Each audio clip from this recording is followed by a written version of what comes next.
A.W. 타겟이라고 하는 사람이 쓴 단편 소설 가운데 창이라고 하는 작품이 있습니다. 이 소설은 어느 작은 병실에 입원해 있는 말기 폐암 환자하고 디스크 수술을 한 환자의 이야기입니다. 폐암 환자는 매일 힘듦에도 불구하고 1시간 정도는 일어나서 창가를 이렇게 바라보았다 그럽니다. 병세로 말하자면 폐암 말기 환자, 굉장히 절망적이었지만은 그러나 그의 얼굴에는 늘 기쁨이 넘쳐 흐르고 있었답니다. 하루는 디스크 수술을 받은 환자가 창밖을 내다보고 있는 그 폐암 말기 환자에게 무엇이 보이냐고 그렇게 물었다 그럽니다. 그때 폐암 말기 환자가 그렇게 대답했다 그래요. 네, 아름다운 호수도 보이고요, 그 속에서 논이는 백조도 보입니다. 웃으며 떠들고 노는 작은 아이들의 얼굴도 보이고요, 이런 얘기를 했다 그래요. 이 말을 들은 디스크 환자의 얼굴이 일그러지기 시작했습니다. 내가 저 자리에 있으면 나도 저런 아름다운 광경을 볼 수 있을 텐데 저 환자 때문에 내가 그런 유익을 못 누리고 있다, 이런 생각을 하게 된 것이죠.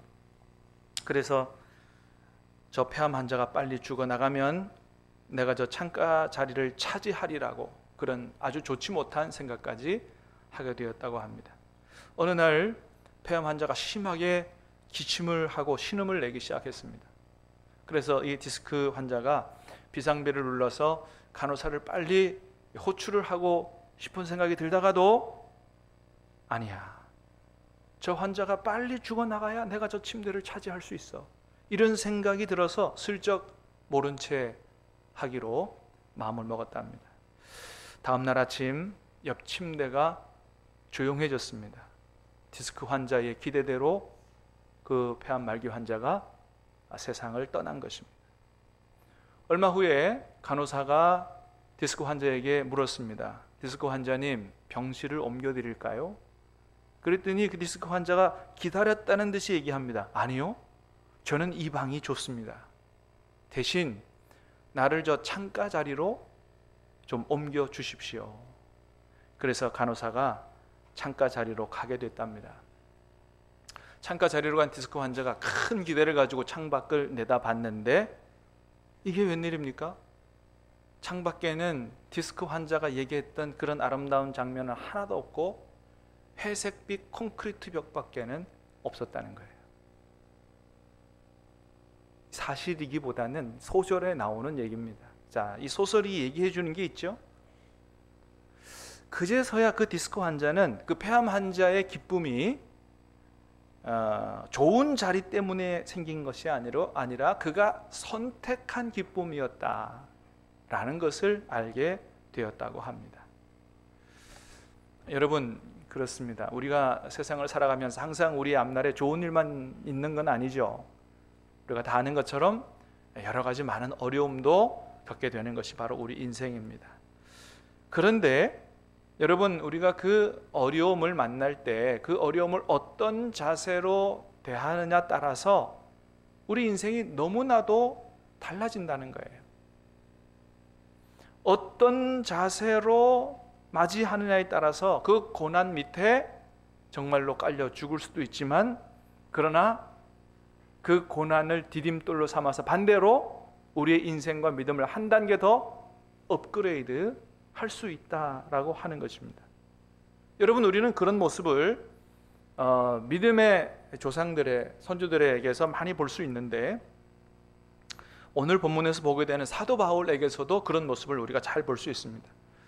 바울은 하나님께서 정말 특별히 불러서 많은 사람들에게 복음을 전하고 그들의 영혼을 구원하기 위하여 하나님이 정말 특별히 불러 쓰신 그런 하나님의 귀한 종이었지만 많은 고난을 겪으면서 살았습니다. 정말 우리가 생각하는 그 상상을 초월할 정도의 많은 고난을 겪고 살았어요. 오죽하면 아시아에서 당한 환난은 너무너무 힘들어서 우리가 살 소망까지 다 끊어졌다고 그렇게 이야기할 정도로 너무나 큰 환난을 당하고 그 고난의 연속으로 그렇게 살았습니다. 그런데 여러분, 놀라운 것은 우리가 성경을 봐서 아는 것처럼 바울이 한 번도 그 고난과 환난 때문에 낙심하고 절망하고 그의 인생이 무너졌던 적이 없었다는 것입니다. 오히려 그 고난 중에 더 기도하고 찬송하고, 그래서 하나님과 더 친밀하게 되고, 오히려 자신의 인생 속에서 살아 역사하시는 하나님을 체험하게 되는 그런 인생을 사도 바울은 살아갔다는 것입니다.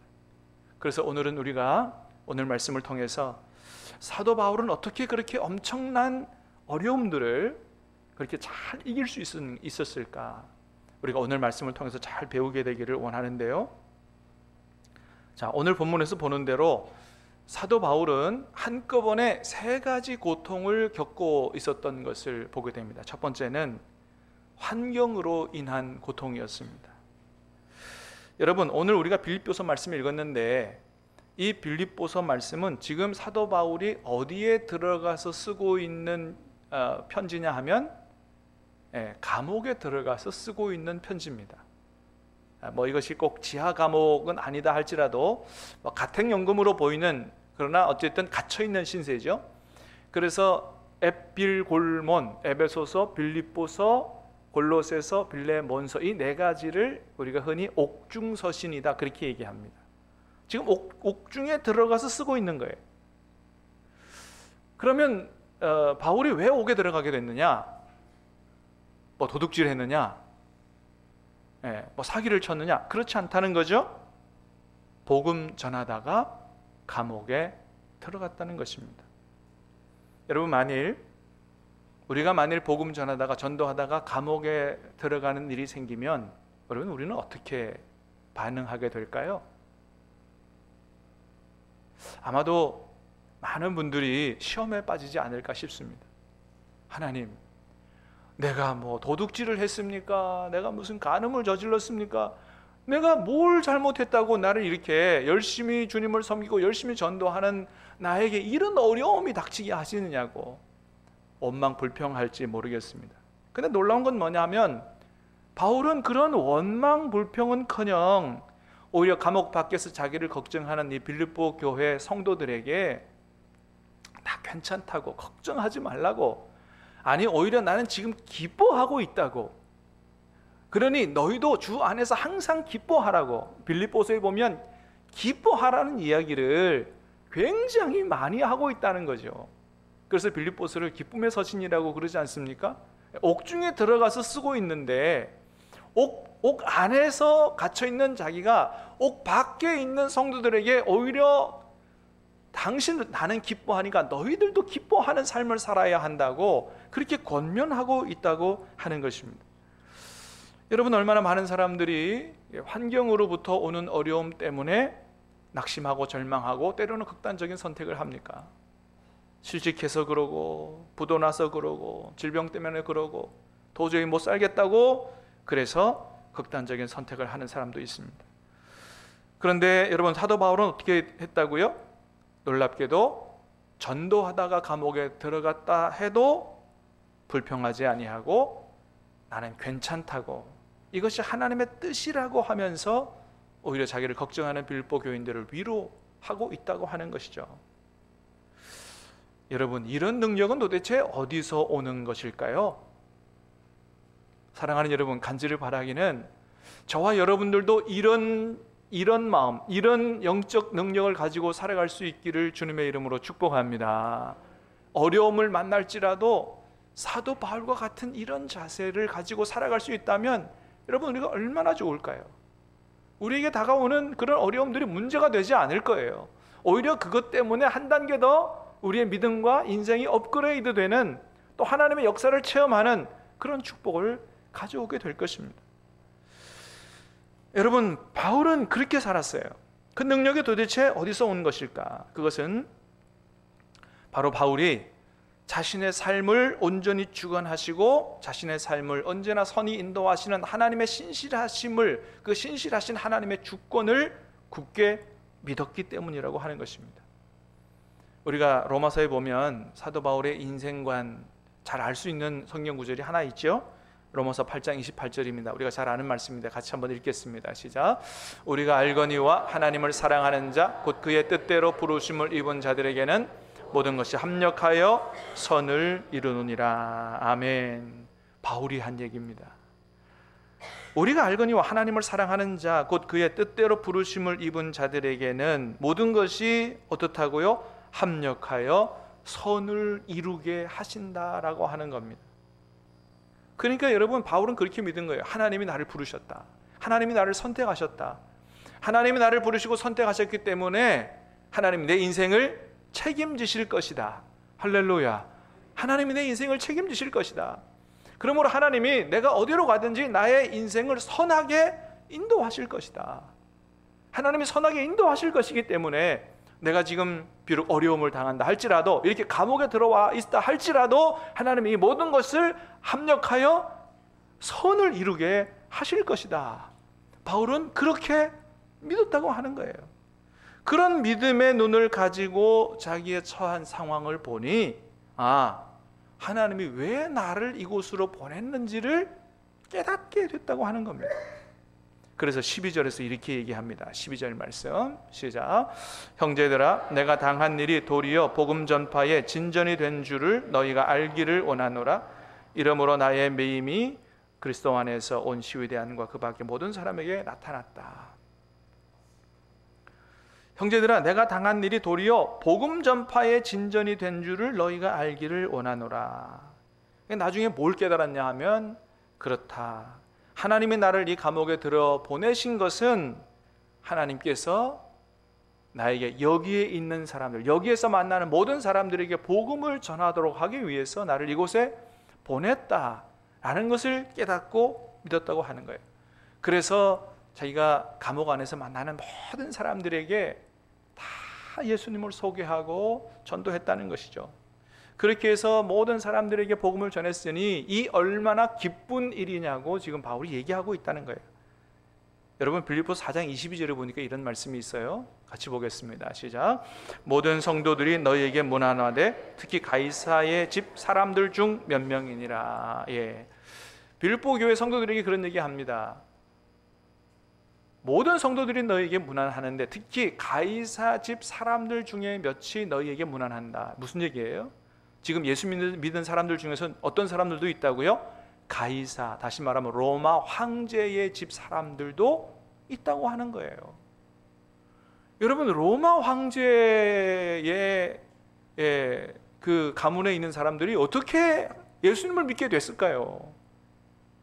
다름 아니라 이 감옥에서 이 가택연금을 당하고 있는 동안에 많은 사람들이 왕래하고 바울을 만날 수 있도록 그렇게 좀 자유를 주었어요.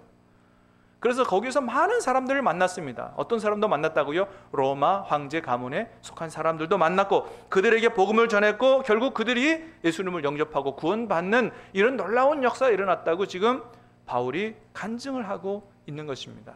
할렐루야. 여러분, 이 얼마나 놀라운 이야기예요. 그러므로 사랑하는 여러분, 저와 여러분도 이런 바울이 가졌던 이런 영적 능력을 가지고 살 수 있기를 주님의 이름으로 축복합니다. 모든 상황 속에서 하나님이 나의 삶을 선히 인도하고 계신다. 그래서 오히려 감옥 같은 곳에 있다 할지라도 하나님의 신실하심을 믿고 찬양하며 예배할 수 있는 저와 여러분도 그런 믿음을 가질 수 있기를 주님의 이름으로 축복합니다. 그렇습니다. 여러분, 그렇게 보면 환경이 나쁘다고 다 나쁜 게 아니더라. 환경이 나쁘다고 다 망하는 게 아니더라. 우리가 그 어려움을 어떤 믿음의 눈을 가지고 바라보느냐에 따라서 다 달라지게 된다라고 하는 것입니다. 여러분, 지금 여러분이 사는 환경이 어떤 환경입니까?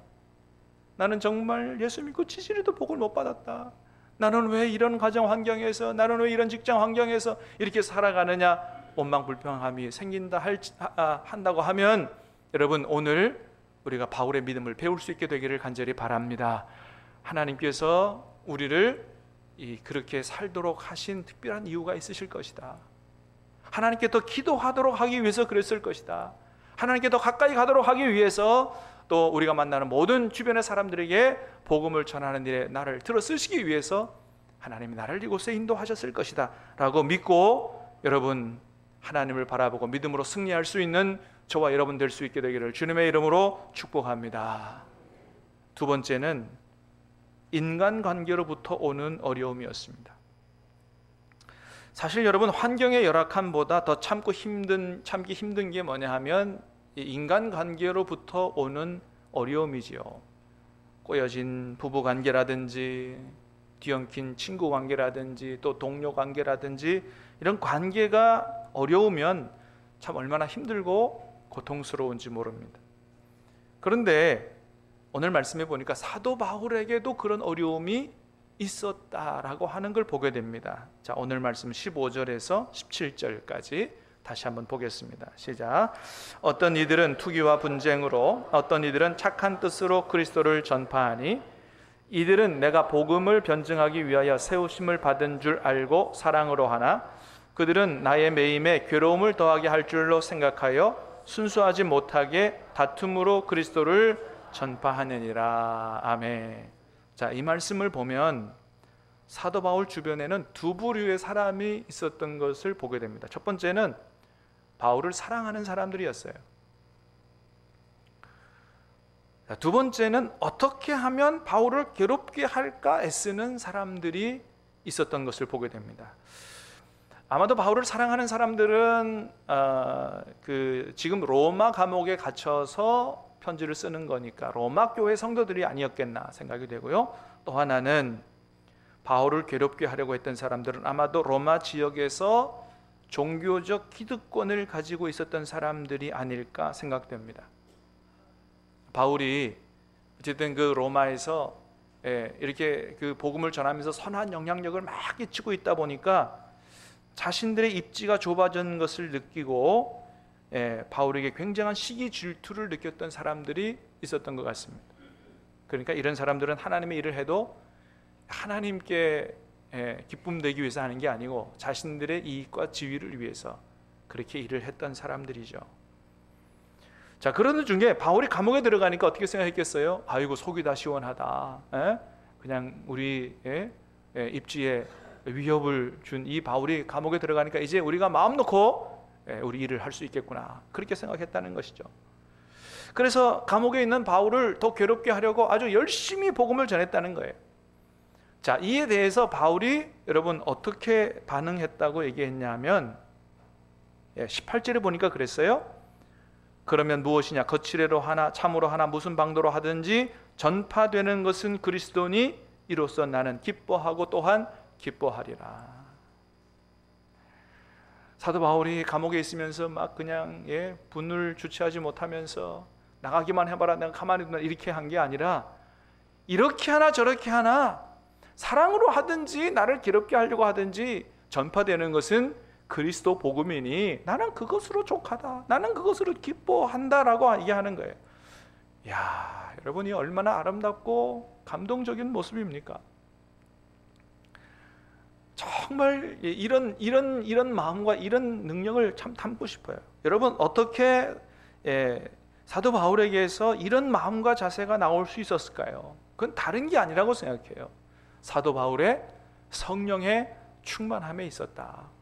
사도 바울이 성령으로 충만하다 보니까 환경이나 인간관계에 휘둘리지 않고 늘 하나님의 마음으로 또 하나님의 입장에서 하나님의 생각으로 상황을 바라보고 판단하고 해석할 수 있는 능력을 가지게 됐다라고 하는 겁니다. 여러분, 우리가 인간관계에서 이렇게 문제가 잘 풀리지 않는 이유는 뭐죠? 바로 서로 자기 입장만 생각하기 때문이죠. 그래서 우리가 무슨 얘기 많이 합니까? 입장을 바꿔놓고 생각해봐라, 이런 얘기 많이 하죠. 문제가 풀어지려면 입장을 바꿔놓고 생각해봐야 된다고 하는 거죠. 근데 여러분, 바울은 한 걸음 더 나아가서 하나님의 입장에서 생각을 했다는 것입니다. 하나님의 입장에서.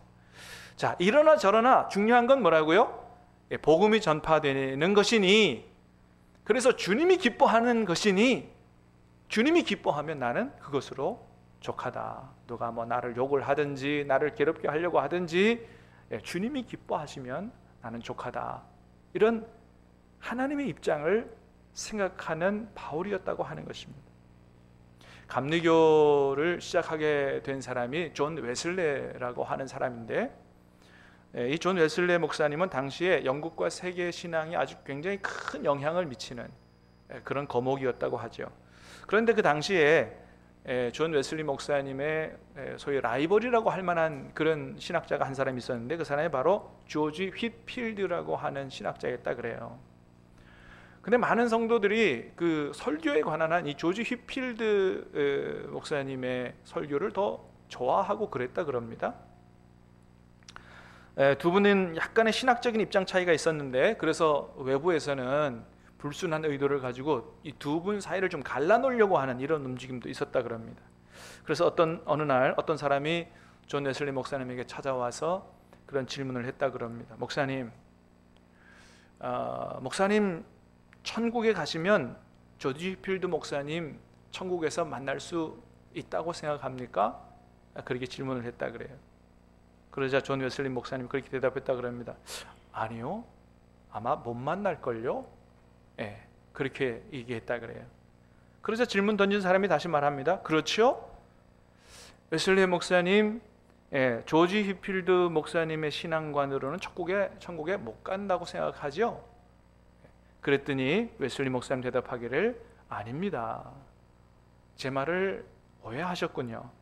내 말은 그런 뜻이 아니라 조지 휘필드 목사님 하나님 앞에 너무 신실하고 너무 귀한 하나님의 종이기 때문에 천국 가면 그분은 하나님 보좌에 가장 가까운 곳에 있을 거고, 나같이 부족한 사람은 저 멀리 있을 것이기 때문에 그래서 못 만날 거라고 얘기한 거지, 그분이 천국 못 갈 거라고 얘기한 게 아닙니다. 그렇게 얘기했다 그래요. 여러분, 그렇습니다. 조시 웨슬리 목사님도 자신의 입장만 생각한 게 아니고 어떻게 해요? 하나님께서 보시기에 그분이 정말로 기뻐하실 만한 그러한 신실한 하나님의 종이기 때문에 그러면 족하다.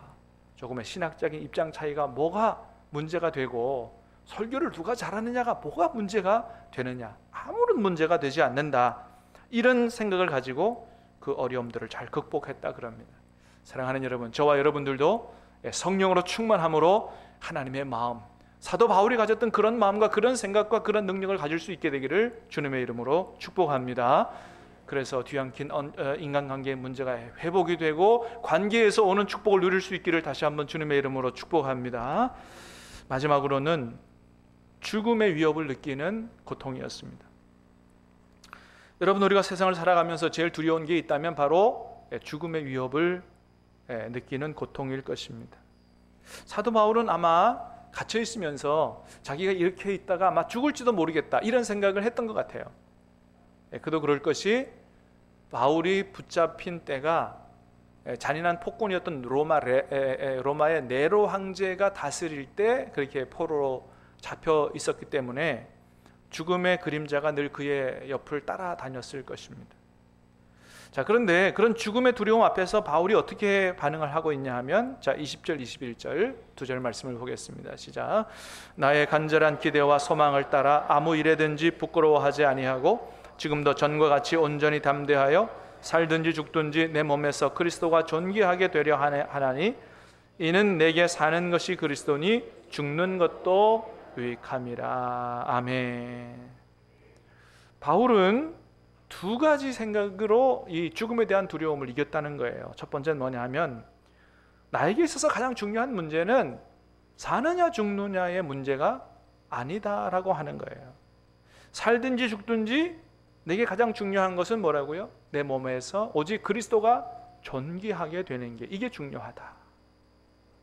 사느냐 죽는 것보다 더 중요한 게 있다.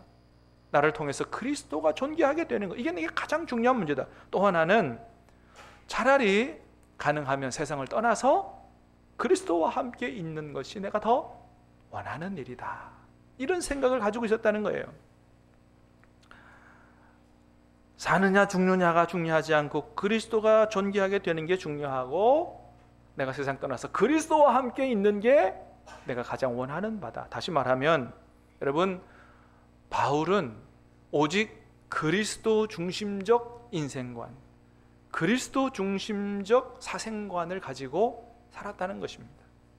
살아도 주와 함께, 죽어도 주와 함께. 살아도 주를 위해서, 죽어도 주를 위해서. 그래서 사도 바울이 오직 사도 바울에게서 가장 중요한 관심사는 살아도 죽어도 주님을 위하여 주님과 함께 살아가고 죽는 것이, 그게 자기의 가장 큰 소원이었다는 거예요. 그리스도 중심의 인생관, 그리스도 중심의 사생관을 가지고 살았다는 거죠. 사랑하는 여러분, 저와 여러분도 그런 인생관, 그런 사생관을 가질 수 있기를 축복합니다. 만일 그렇다면 우리가 죽음 앞에서도 우리가 두려워하지 않을 수 있을 거예요. 얼마든지 당당하게 우리가 죽음을 맞이하고 우리가 영원한 천국 소망을 가지고 죽음을 극복할 수 있을 것입니다.